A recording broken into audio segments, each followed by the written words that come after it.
everyone. I am Rebecca Peters, a member of the organizing committee and a PhD candidate at in the Department of Religion at Florida State University.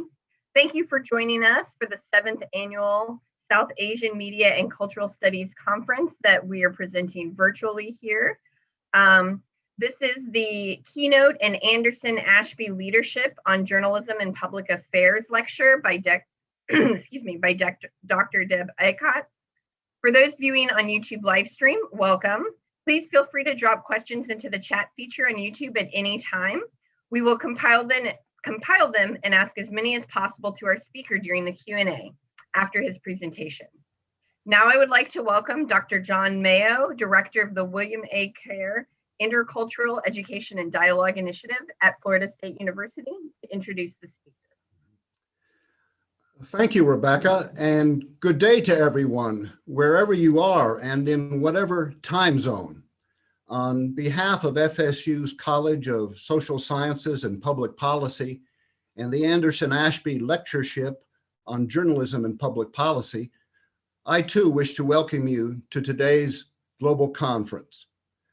Before introducing our keynote speaker, I want to give a special welcome to our participants from South Asia and to Miss Florence Ashby. It was Flo and her late husband Laird, both FSU graduates, who endowed the lectureship in 2005. Our keynote speaker is Dr. Deb Aikat. He is a distinguished professor of journalism at the Hussman School of Media and Journalism at the University of North Carolina, Chapel Hill. Before coming to the US from India for graduate study in 1992, Deb was a reporter for the Ananda Basar Patrikas Telegraph, which is an English language newspaper published throughout India. He covered politics, education, and culture throughout India, as well as in neighboring countries. He also filed reports for the BBC's World Service. Deb's current research focuses on how people in South Asia blend their media consumption habits across multiple platforms to reinforce their own opinions and to close out dissenting ones. You will hear more about such habits in his lecture. Deb's most recent book, entitled Agendamelding: News, Social Media, Audiences, and Civic Community, was published in 2019. It marked the 50th anniversary of the seminal agenda-setting studies that were conducted at UNC in the late 1960s. In addition to his scholarship, Professor Aikat has been recognized as an outstanding teacher throughout his university career. In 2003, he was named the National Journalism Teacher of the Year by the Scripps Howard Foundation. He currently serves as Vice President of the Association for Education in Journalism and Mass Communication. The AEJMC, which is known to many of you, I'm sure, is one of the field's premier organizations, and he will become president of its next year. The title of Deb's lecture this morning is Media Platforms for Pride and Prejudice: Triumphs, Trials, and Tribulations for Journalism and Public Affairs in South Asia and Beyond. Deb, welcome to FSU and to the conference.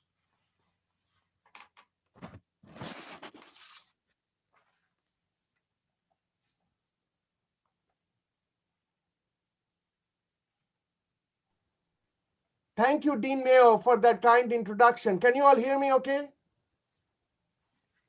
Yeah. I have a bad habit to mute myself, which is not a good thing on Zoom. So thank you, Dean Mayo, for that kind introduction.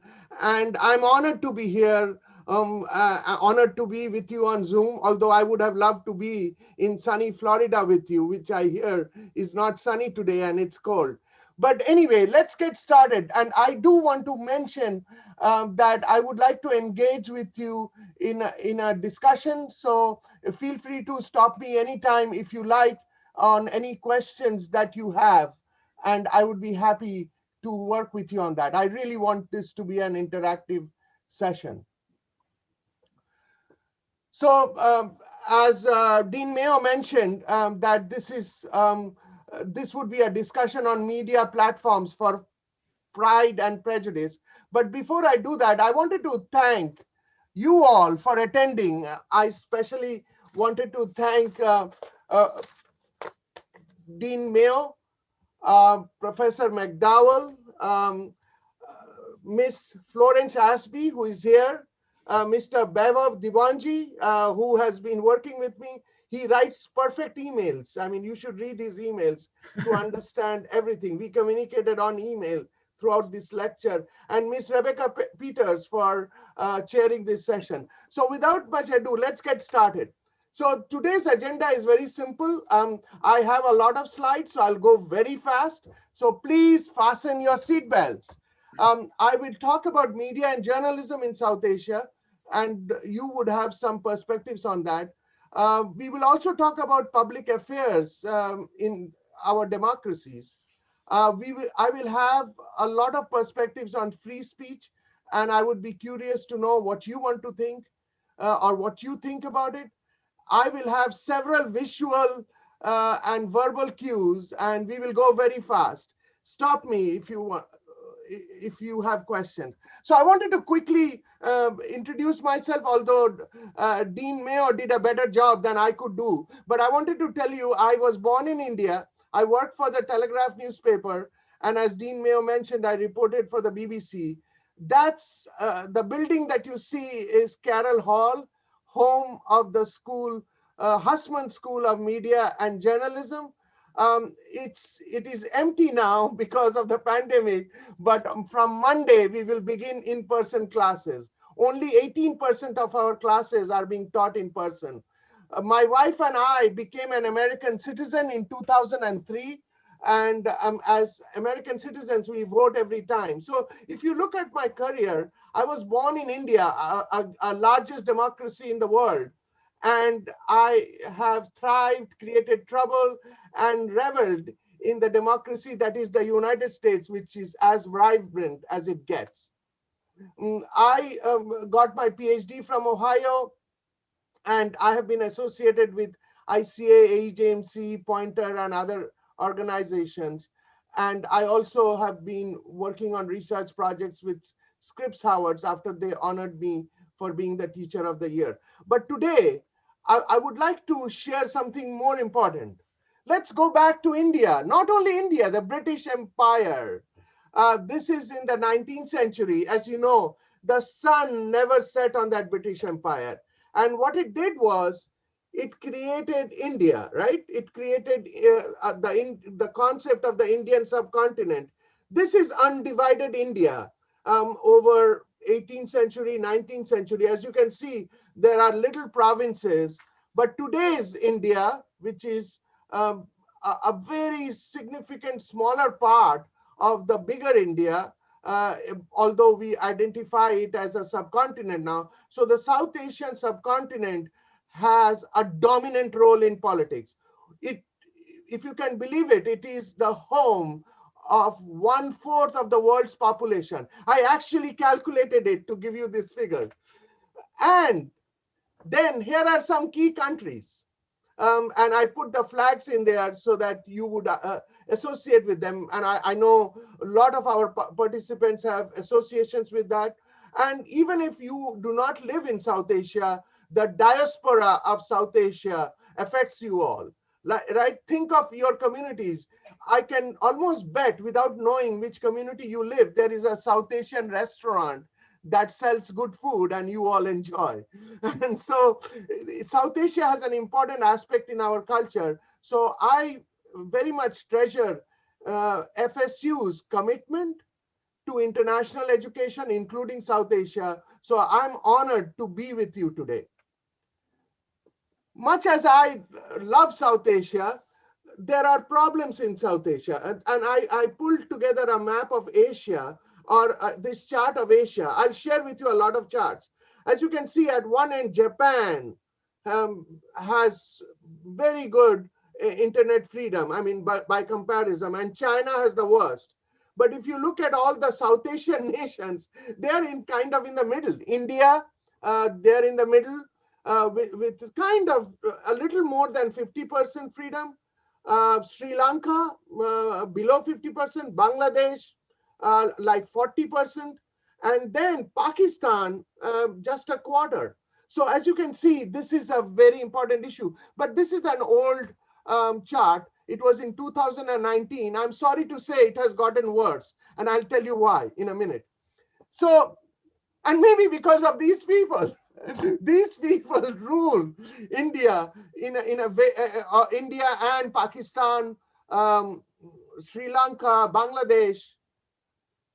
I'm going to skip Myanmar for a minute, Bhutan and Nepal. Why did I skip Myanmar? Because Myanmar had a change in leadership, and Min Aung Hlaing is now going to be ruling, and Aung San Suu Kyi, the democratic leader, is out, and you can almost hear of updates. So as you can see, in terms of media, culture, and technology, South Asia is not only a concept that is a geographical concept, it has almost a worldwide significance.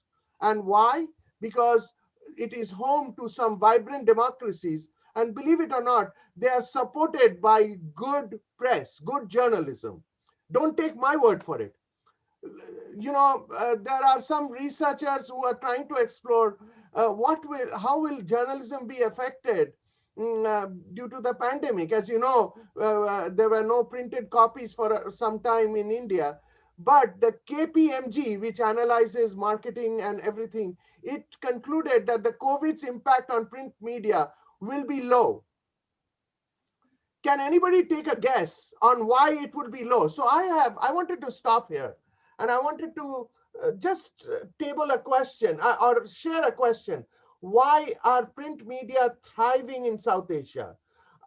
I know, I mean, whatever your acquaintance with South Asia, you know that print media, newspapers, magazines are thriving. Why? Which media platforms do people trust in South Asia? You know, an alternative to, you know, like the traditional newspapers are media platforms, right? Today, you have newspapers being delivered on media platforms. So as we go through this, I'm going to see if you have an answer. But before you come up with an answer, I wanted to tell you my theory so that you can tell me whether you agree or not. So print media has been thriving. Why am I asking this as a question? Because in the United States, in the USA, and in other nations like United Kingdom, Germany, France, all the Western democracies, print media is on a downturn. I mean, it's a pity to see all these newspapers closing down. And the reason is very simple: internet connectivity. South Asia has very low internet connectivity as compared to the United States. It has 90%. If you go to England, it's almost like 89%. Germany, 100%. And one of my students told me in South Korea, it's 103%. I said, how? And he said that, well, there are people having multiple internet connections. So internet penetrations is more than 100. So you almost take it for granted. So as long as internet penetration is low, India will have a thriving print media. And there is another reason.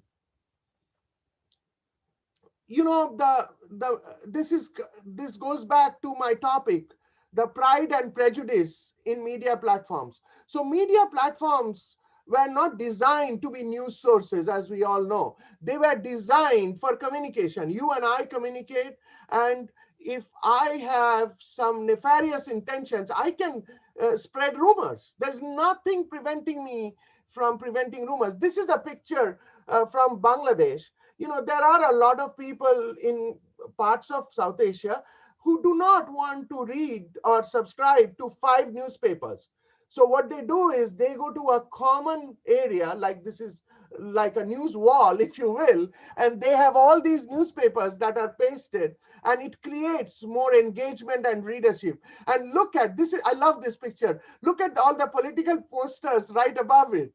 And if you look closely, the father of Bangladesh, Mujibur Rahman's picture is right there because his political party is thriving in Bangladesh. So as you can see, news entities are run by professional people. So in contrast to media platforms, they do a better job of conveying the truth and contributing to a democracy.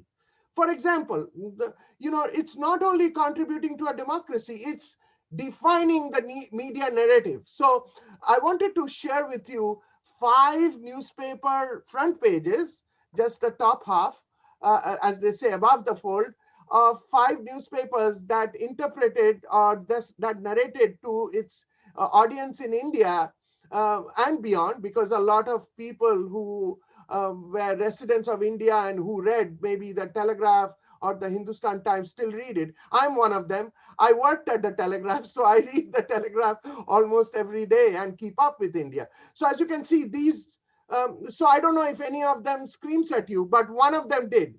Times of India readers thought the title, Ku Klux Klan, Don triggers mob and rob bid, took the audience by storm. And I have written better headlines than this, but I do want to tell you that there was a lot of impact.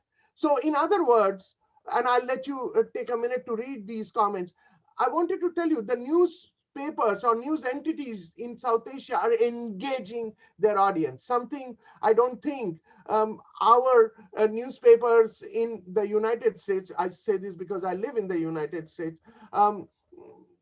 doesn't do a great job of it. I mean, occasionally you have newspapers engaging, or news entities on Twitter engaging people, but we can do more. And South Asia news entities do more. They're not only just conveying news, they're making something fun. For example, Times of India started this great feature of having an artist make masthead artwork. Now, you remember Doodle, Google has this Doodle where, they invite various kinds. So this is like a Doodle. And it's like the top one is the World Yoga Day, the first one. The second one is International Tiger Day. All the tigers are there. The third one is New Year's Eve 2019. The fourth one is New Year's Eve 2020, complete with the bird, with the cake. And the last one is basically celebrating nature. So think of that. Newspapers are having innovative ways by which they engage their audience. But truth be told, newspapers are having problems with economy, with revenues. And so they are having a lot of issues. So there is a big issue that whether democracies will survive. As you can see, this Ed Stein's ink cartoon, and it was drawn in 2008. So, 12 years later, it has gotten worse. Why has it gotten worse? Because of tools that we all use. We are now using a tool. I'm communicating with you through Zoom and through the internet. So there are so many tools, so little time. So we engaged in a research project where we found out, and we wrote a book in 2019 on it, that we are no more like just looking at one news entity to create our news.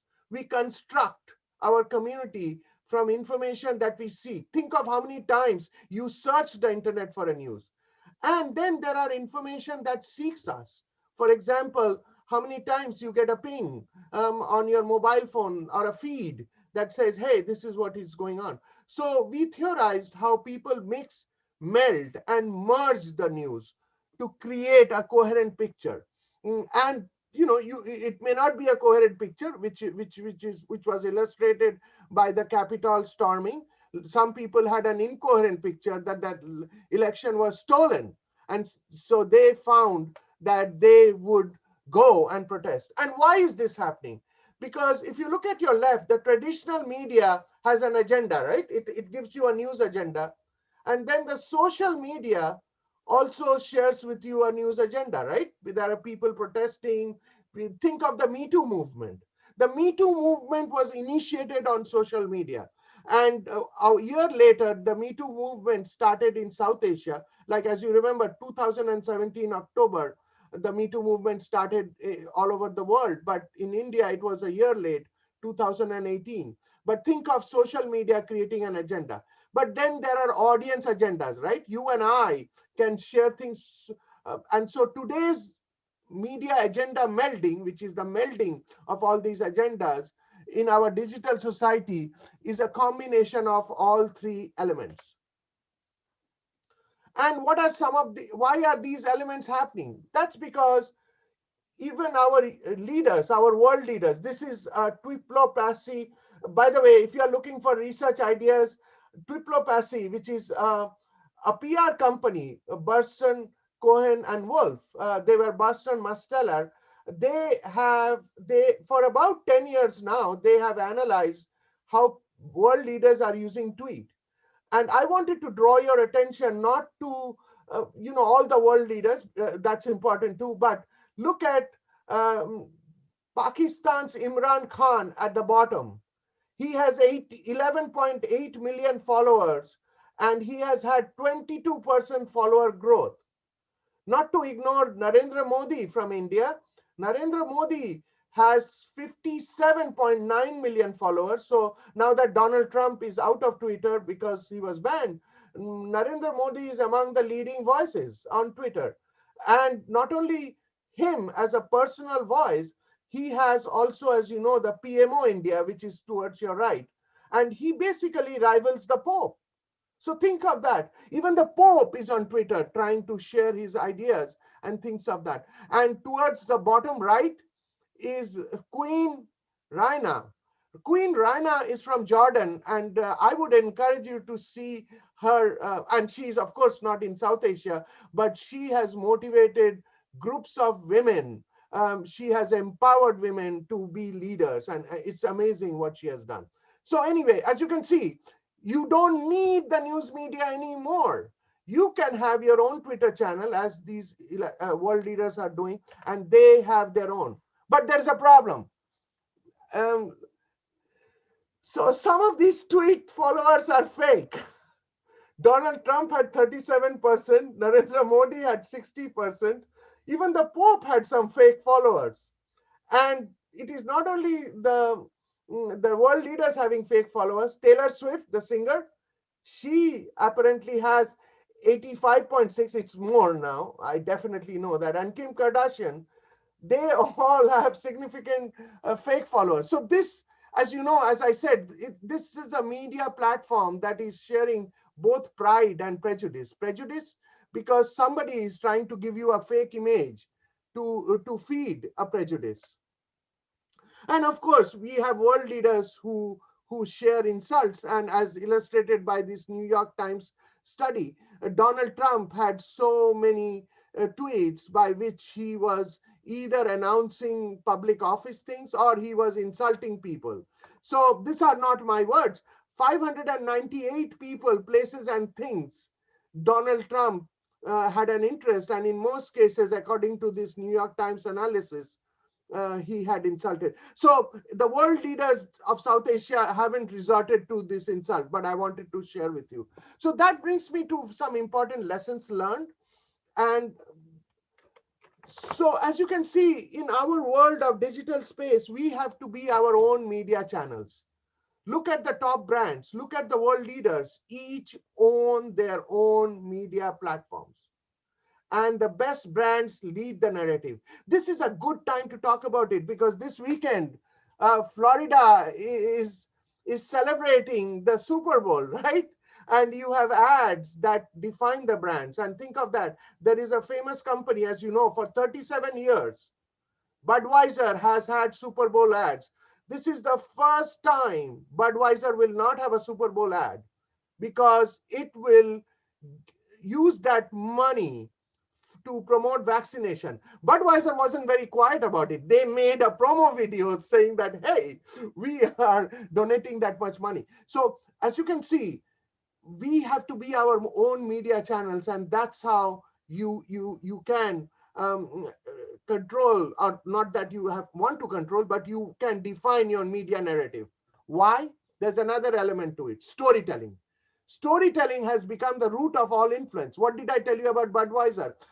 I told you that they, for 37 years, they have had ads in the Super Bowl. but you were curious to know why they did not. So I told you that, hey, they are now taking care of vaccination programs and they're going to fund vaccination campaigns, because as you know, a lot of people, they do not want to be vaccinated. So that's storytelling. That is associating Budweiser with a good campaign. Why are stories important? Because a powerful story lasts forever.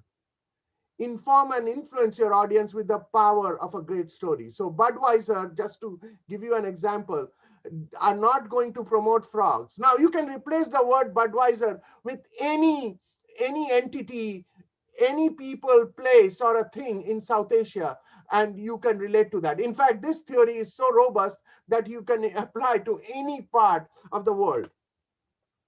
That brings me back to South Asia.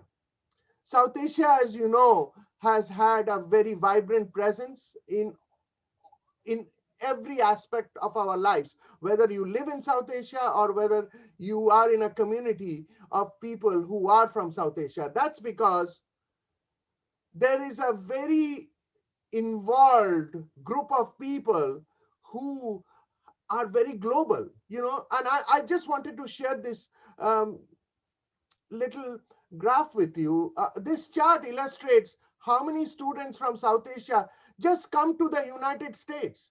Think of that. There is a surging group of people from India. 2000. Why did I pick 2019? That's because that was the time when we had an upswing. After 2019, it has kind of plateaued because of visa policies. But look at people from Pakistan, Bangladesh, Nepal, and other countries coming. In fact, the Access Now did not have data on Sri Lanka and other countries. Otherwise, we could have included that. But think of that. Some of these South Asian students are getting a global education, and some of them stay back, some of them become world citizens, creating and contributing to the diaspora. This is another important thing about South Asia. South Asia is not only limited by a geography, it creates global connections. Don't take my word for it. See these migration flows. Think of how many arrows are going from South Asia to other continents of the world. And think of that, they're all going to democracies. There is no arrow to China, I wanted to respectfully add. There are very few arrows to South America because of the language issue. But most English-speaking nations, including Australia, Canada, and US, have a large population of South Asians who are migrating to those nations. And as you know, UK was the initial nation. Even Mahatma Gandhi, he went to UK to study law, and then he went to Africa. And then, as you know, South Africa has a great and a very significant, if not dominant South Asian population. So I wanted to end by sharing with you an initiative that we started. And I'm very proud to say that Mr. Vaibhav Divanji, Professor Steve McDowell, and Dean John Mayo, they all have been very good supporters of it. I realized in 2015 that we have so many people coming in from South Asia, having an interest in research in South Asia. So in 2015 at AGMC, we formed the South Asia Communication Association. As you can see, it represents a joint effort for media and communication scholars and practitioners in South Asia and the South Asian diaspora worldwide. By that phrase, we now include the whole world. So we bring together people from these countries, as I outlined. And that brings me to a final point about governments shutting down the internet. Now, at some point, maybe during the question answer session, I would like you to share if you feel that can governments shut down the internet? And does censoring media lead to better public affairs? This is a whole initiative. I know FSU has a great initiative in public affairs, so I wanted to touch upon that. I know several public affairs scholars are in this session, so I wanted to touch upon that. But let me share with you my perspective or my observation. So look at this little chart. This is a little outdated. In fact, it was a good chart last year because it was tracking 2019 data. But you get the point. India had 159 instances of internet shutdown. If you are wondering what an internet shutdown is, the internet shuts down just like a power shutdown. And Pakistan had 19, Iraq had 8, and all other nations like Syria had 8, Turkey 7. So why and India has had a problem with internet shutdowns, and it's not only India. Think of Burma. To your left is a picture from Kashmir. A Kashmiri journalist or a group of them says they have been against. They're protesting against 100 days of internet shutdown. I don't know about you. I cannot even survive 100 seconds of internet shutdown. And here we have 100 minutes, 100 days of internet shutdown. And on your right is a bunch of university students protesting against internet shutdown in Burma. And as we go through this, the reason I shared with you about Burma is because as you know, the moment the coup happened, they cut telephone lines, they cut communication because that's the way the government deems it fit to control. So I wanted to end my lecture here because I wanted to get to the best part or to the better part of you all asking me questions. So I'm going to stop sharing. Thank you for your attention.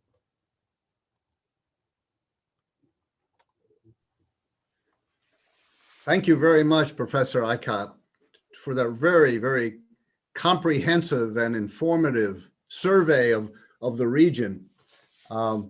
Thank you for anchoring the discussion in the future of democracy, which is one that not only countries in South Asia, but indeed in the US are now confronting as well. I don't see any questions yet. Perhaps from my colleagues or from others who are here with the, you can proceed, but let me ask you about regulation. It struck me that India was, far and above the number of shutdowns of the internet. But what, in fact, does that mean? Were these temporary shutdowns? On what basis was it a countrywide or regional action? Just what happens during these shutdowns in India? So I'm glad you asked me that question. In fact, this has a funny story because the people in India never realized that you could shut down the internet. Like in this country, can you imagine thinking that somebody would shut down your internet? I mean, unless there is a problem with your internet provider. So what had happened is during the revolutions in Egypt about almost 12 years ago now, what had happened is some of the Egyptian engineers had figured out how to get off the hub and basically shut out the internet because, during the Arab Spring, there was all these revolution happening on the internet. And so the Egyptian authorities saw that it would be prudent to shut down the internet. So the engineers in India adopted the same strategy. And so if you are an internet provider in India or any part of South Asia, because Myanmar, parts of Sri Lanka, Pakistan, they are involved. So if you are trying to provide internet in South Asia, and why wouldn't you? Because it has a large population and you want to benefit from that revenue. So there is a condition that you have to agree to if you are a company, that you would be willing to shut down your internet according to regions. So Dean Mayo, your question was very relevant. Kashmir, as you know, which is the northern part of India, and that's a disputed territory with Pakistan, and that has gone on for more than 60 years. And Pakistan believes that it owns a part of Kashmir and it occupies that. India believes that Kashmir is part of India. So that is why you have Pak occupied Kashmir, POK, and there has been conflict.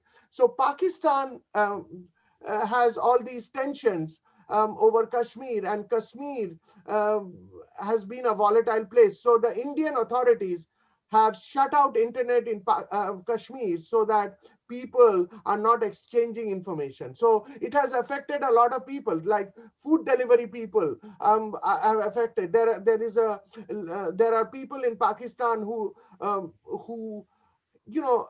really have been very confused about it, because there are a lot of Kashmiris who have thriving home businesses by which they do craft and things like that. And then that craft is sold over the internet. But with the internet being shut down, they will shut off the internet in Kashmir. So Kashmir is the big region. Anywhere in India, if there is a riot, like for example, let's say in parts of Uttar Pradesh, that is one of the largest states in India. If it has a race riot, they would shut off the internet. And a lot of people, like there was an internet shutdown in Gujarat, and there was a lot of people who filed cases, questioning this internet shutdown, and the court ruled that it's legal. If the government wants to shut down the internet, it can. And the reason the government officials said was, we wanted to protect peace, and that was one of the reasons. So breach of peace is one of the clauses by which you can shut down the internet. Well, as you point out, people in India, throughout South Asia, throughout the world, are now so dependent on the internet, day in, day out, for everything. What is the reaction of the Indian public? This is a question submitted online. What is the reaction of the Indian public, the audience, when the internet is just shut down arbitrarily or not? So, and what is the reaction of the audience? It's of shock, right? So if you are a smart internet user in India, you have two backups. One, you create a VPN account by which you use your mobile connectivity to communicate. So that's one big reaction. Just like, when I was growing up in India, India would have a lot of power cuts. And so we would have little lanterns or a generator or a battery operated light where you could study. Now, to be honest with you, the reaction of the audience is of absolute disgust. So that is why a lot of people have protested that. And there is another segment of people who are activists who have set up little observation points online or to create world awareness about it. So there is almost a shutdown tracker where you can find out how many shutdowns have happened. Like today, if there is a shutdown, you would find it on the internet tracker, internet shutdown tracker. And as I said, this is a global trend, but South Asian nations have used it to, I would say, good effect. And this is a very important public affairs issue, because as you know, the internet is now an important element of conducting public affairs. So if you shut down, you're not only shutting down communication, you are shutting down business. So yes, the public reaction has been of absolute alarm. And the authorities have been very high-handed about it. When they shut off the internet, that's it. They are not going to relent. The only exception is, suppose there's a riot, and when the riot tones down, they would open up the internet. But it's been increasing. It's been an increasing problem, much to the sadness of the people around the world, that how can India, which is a cherished democracy, would do this. Yeah. Has this become a politicized issue in India? I'm thinking of opposition parties to Mr. Modi, for example. I know he is sensitive to criticism. How much of the shutting down is outright censorship of criticism toward his government? And are there countervailing forces? Well, that's a good point. You know, during the farmer protest in India recently, I don't think they resorted to internet shutdown. So I don't think it's only to scuttle criticism. At least that's not. And if you are trying to scuttle criticism, you won't be successful because, as you know, there are so many expatriate Indians and South Asians who will communicate for you. Like you can just call them and they could post on the internet, which is the problem China had. You know, China, as you know, has, as illustrated by the chart I showed you, that China has, internet censorship. Don't take my word for it. Google doesn't survive in China because it protests internet censorship. So, but there are so many expatriate Chinese all around the world who will convey the message. So it is not to scuttle political dissent, because if you are censoring the internet in a region, it affects the ruling party, the BJP, it affects the Congress and everybody. It is just to stop the communication because, as you know, as we all know, media platforms are now being used for rumors, like on Facebook or on Twitter. It's that has been like a stream situation for lies. Like there are people, even YouTube. I mean, there are conspiracy theories on YouTube. So I think the spirit of censoring the internet in those regions is to stop people from communicating. And nowadays, as you can well understand, most people are communicating on the internet. Even telephone lines work through the internet. So that has been a big issue. So talking about the other way to just have a way around it, you get a mobile connection where you get a VPN connection, which is what people are doing in Kashmir to bypass the traditional broadband internet and to still have communication links.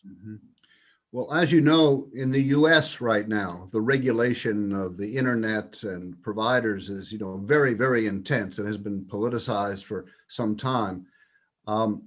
What factors are influencing the future of regulation in India and other South Asian nations?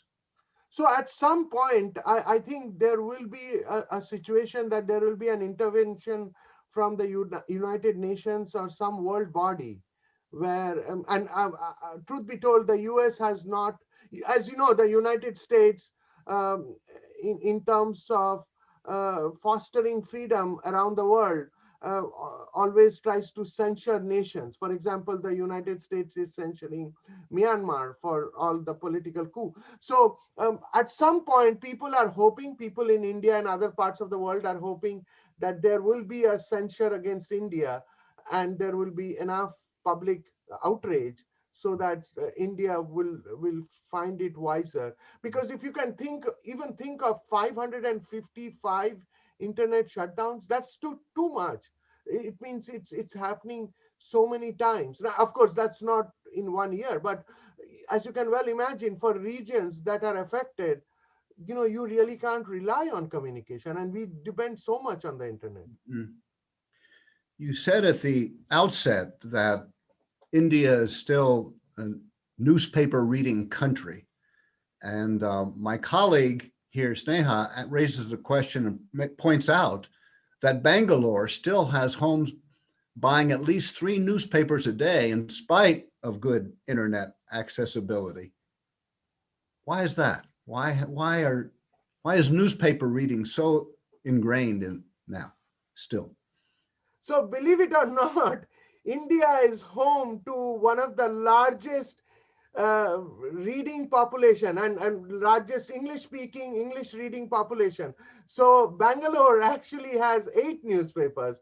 It has 3 English newspapers, which is because Bangalore has this cosmopolitan spirit. And this is something I have tried to analyze, and I have found 3 predictors to this. One is, as I mentioned, low internet prediction. So that Sneha would agree on that. The second is the average Indian has grown up with a newspaper reading habit. They get the newspaper slipped under their door, and they read the newspaper. Unlike this country, I find a lot of newspapers lying on the driveways. At least I used to. Now people have stopped those subscriptions, and nobody has read them. So that's the second reason. The third is, as you know, life in India, like life in the Western democracies, start very early, like 8 o'clock. People are rushing their children to school and stuff like that.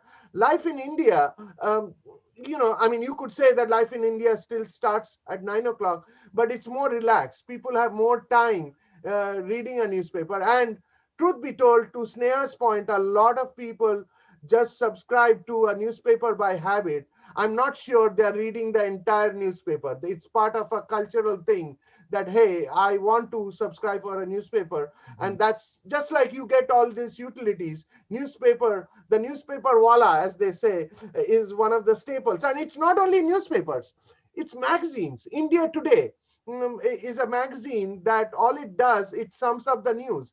And it has done that for 45 years. Now, India Today is so popular that it is translated into 12 languages. And, a part of India Today has now, revealed important things. But India Today started as a summary of news. I mean, it was almost like an imitation of Time magazine and Newsweek. But think of the large media entities that India has. Living Media not only publishes one of the best news magazines, which is India Today, which is in Hindi and other languages. It also has reprints of other publications, including the Harvard Business Review.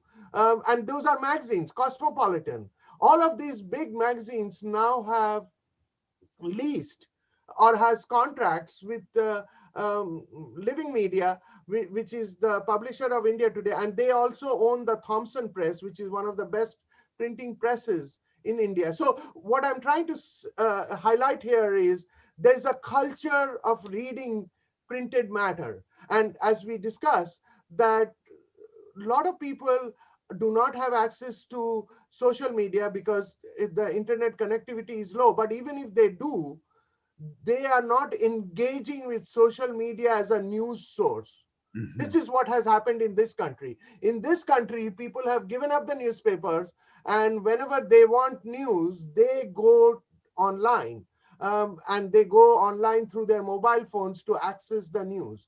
Now, India has its whole host of blogs and other things, but most people in India still love the pleasure of reading like a printed paper, because they also have, like we all have, online reading fatigue, right? Your eyes get tired at the end of the day. So that's a long answer to Sneha's question, but that's a great question. Well, we have a couple of questions now, I think, touching on another important point you made, which is about the Indian diaspora and the size of it, the influence of it. And a question from my colleague Vaidab is, what role do South Asians living in other countries play in media conversations and coverage?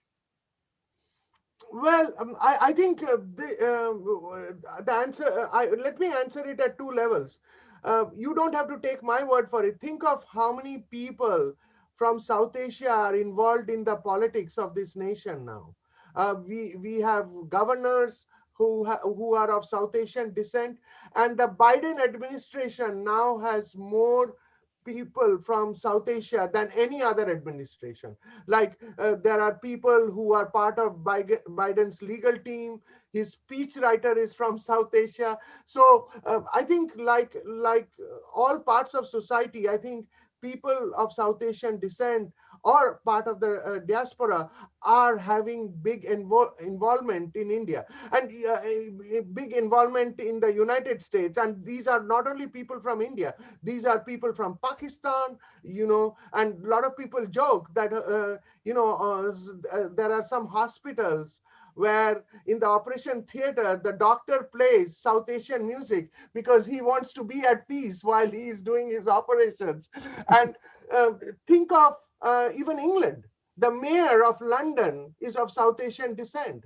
Think of other parts of this world. So, and if you look at even this country, to address Vaibhav's question, I know last year we had Radhika talk about the South Asian journalists. So there are, in this country itself, there are a lot of journalists who are of South Asian descent, who are very involved in journalism, because they grew up in a family where it treasured journalism, it was keeping up with things. And I think that's an important element. But I would say you could even find some other community like Irish Americans who have an influence in media. So not to go regional about it, but I do want to tell you that South Asian professionals and people are making an impact in all aspects of lives. Mm-hmm. You also mentioned the close ties that are maintained by people in the diaspora, yourself included. You mentioned keeping up on a daily basis with the media scene in India. A question from a YouTube participant: many families face problems contacting their children studying during internet shutdowns. How does this kind of regulation impact the kind of agenda melding that you've been talking about? So, as you can well imagine, this has been a big issue and a problem. And the little secret is 2 words: WhatsApp. So, a lot of families are now subscribing to WhatsApp, not because they like to read the text messages and the funny videos and all the forwards, but WhatsApp provides a free opportunity and a reliable opportunity to for telephony. So let's say I have a child in some remote part of India, and I wanted to communicate with him or her. I can use WhatsApp to do that. And again, as I mentioned, the mobile telephony is not part of the censorship, because it cannot be controlled that way. So you can almost use that mobile app to communicate. But it's a problem. You know, there have been situations where even the VPN facilities have been clamped down. So this is a problem that is happening all over the world. And I think a lot of people even use the old style mail. They write a letter to their child. Mm-hmm. You can't stop old style mail. Professor, some critics are concerned in this country, media scholars, that pandemic could be the death knell for local journalism. You know, there's a trend, you know far better than I, that local newspapers across the United States are suffering terribly. Jobs in local news, I'm talking about newspapers now, particularly. What accounts for the vibrant local journalism in India that doesn't seem to be surviving much longer in this country, particularly investigative journalism? So we explored that, and one of the things that we found, that, you know, journalism thrives in a community which has many problems. Think of that.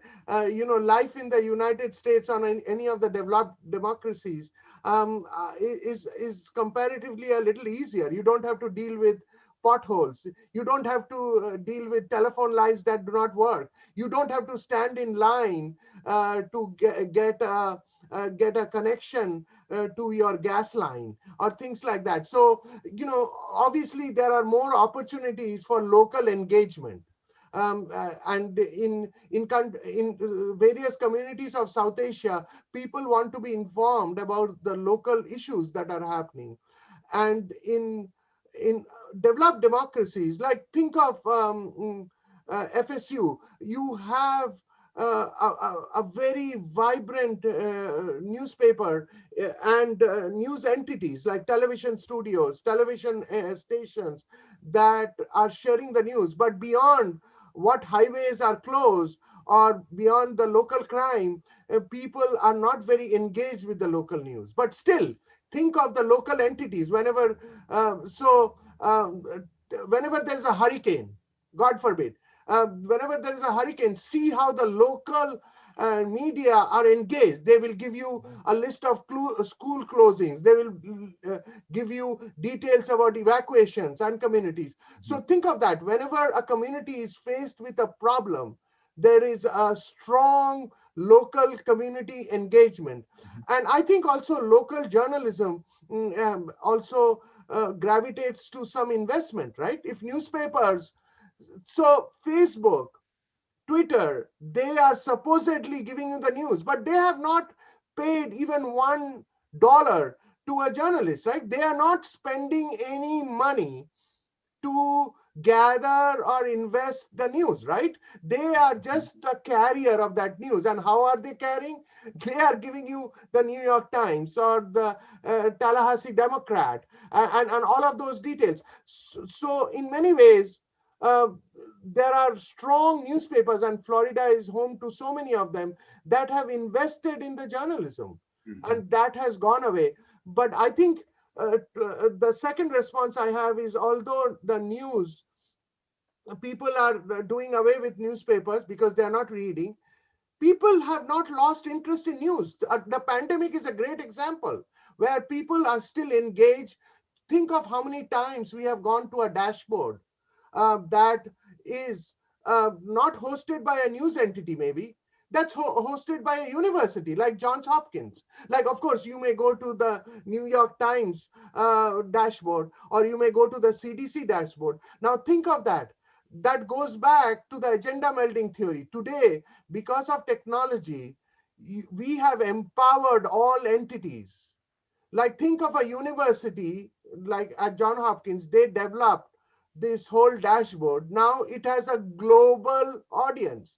No news entity can boast that. Now, New York Times does that, but New York Times also wants you to subscribe, and that's how it gets its money. So I think if you think of it, you have to be very innovative to engage the audience. And newspapers or news entities that have been successful in engaging the audience are earning revenues. And so that has been a big shift. So New York Times is getting all of these revenues not from advertising, which is the traditional model. New York Times gets it through subscription, and that has been happening since 2014. And 2016, it started the whole effort of giving free subscriptions right after Donald Trump was elected, because they found that people were engaging with the news. And they found, to their utter surprise, in a year, they were having more digital subscriptions. So most newspapers are now aiming for that. But that also doesn't deny the fact that there are a lot of bloggers who are creating some revenue by involving the audience and things like that. But I think there has been a whole democratization of the media. So today, you don't have to own a big printing press to be a new news provider. You could create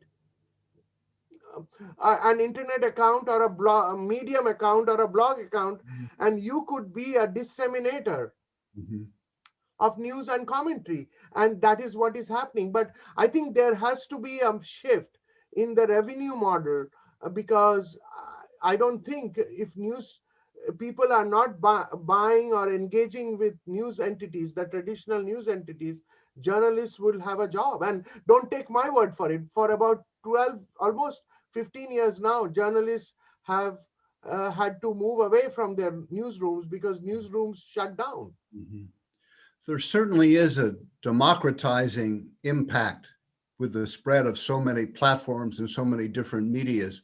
But returning to your very first point in your lecture about the role of media in sustaining democracy writ hold in India, are you optimistic about India's democracy, and what role will the media play going forward?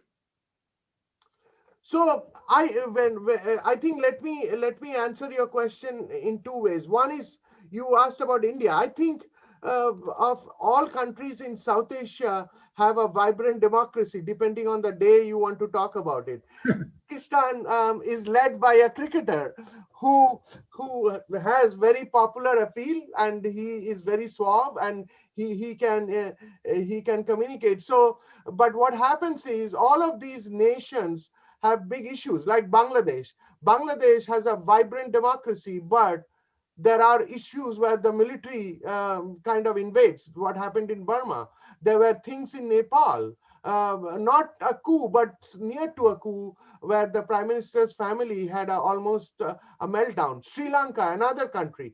So India kind of has a situation where the military somehow hasn't had historically so much power to invade everything. Although I don't know, some of this could happen, but the worst kind of situation, the death of democracy in India was in 1975, when the Prime Minister of India, as we all know, she shut off power to the printing presses, arrested the opposition leaders, and proclaimed an 18-month emergency. So the emergency, I survived the emergency, although I was a high school student. But I do want to tell you, once we were out of the emergency, three things happened. One, Indira Gandhi lost power and reputation, which was terrible. And she came back to power, showing the strength of an Indian democracy. There was a big media boom. All of the media entities that you see today got a very important realization that we had the magazine boom. Actually, India Today was started in the middle of the emergency. And last but not the least, I think all politicians in India, just to name one country, they have learned an important lesson that if you try to censor or if you try to clamp an emergency in India, your political career is doomed. And that's what happened to Indira Gandhi. And of course, the Nehru family still has a lot of political mileage in India. But as we have seen with the election of leaders recently, we have almost democratized the kind of people who are getting to public offices. There are definitely more women who are getting elected, which is an important aspect. There are more people from marginal groups who are getting elected. And also, I think the big issue for India is, and in parts of South Asia, is this religious fundamentalism, because the average, I wanted to say for India, the average people in India, they are not religious fundamentalists. It is a great strategy when you see that the dominant religion of a place like is more than 70% Hindus, to make a Hindu fundamentalistic movement. Of course, it would resonate with the majority of the people. The problem is that I think that's a bigger problem in India, the way I see it, to its democracy. Mm-hmm. Well, I'm encouraged, and I'm sure many of our participants this morning are encouraged by those final thoughts. You have provided such a wonderful overview of the situation in India and by extension, the region. And you've also framed so many important questions that will be pursued in the next 2.5 days with our conference. So Professor Aikat, I want to thank you for being here, for sharing your experience, for sharing your research, and for sharing your optimism about the media and its role in democracy in South Asia and other regions. So I think with that, thanks. I want to turn it back over to our moderator, Professor Peters, and she will be able to highlight what's coming next in our conference this morning. Thank you, Dean Mayo, for this opportunity. And you have such a lineup of wonderful speakers at this conference. I used to follow it over the years, so I'm not only honored to be part of this, I'm looking forward to attending some of your sessions. So this is excellent, and I'm so glad you are doing this even in this pandemic. Thank you, sir. Well, thank you guys, both Dr. Aikat and Dr. Mayo. That was a fantastic interesting keynote and Q&A. Just a few comments that have been also shared by the YouTube audience. There was someone mentioned a fascinating point about the relationship with local issues and conflicts that drives demand for local news. And that easier life locally demands more local news happens. That's a really great point. Another point was that the New York Times growth has happened at the cost of local newspapers, which is a problem. And several other people said it was very informative. And we thank you so much. It was a great keynote and a great way to start us off on this conference. For those of you on YouTube Live, stay tuned for our next panel on journalism beyond borders that will begin at 10:15. Thank you so much. Okay, thank you so much. It was great to be with you all. Bye. Bye. Bye.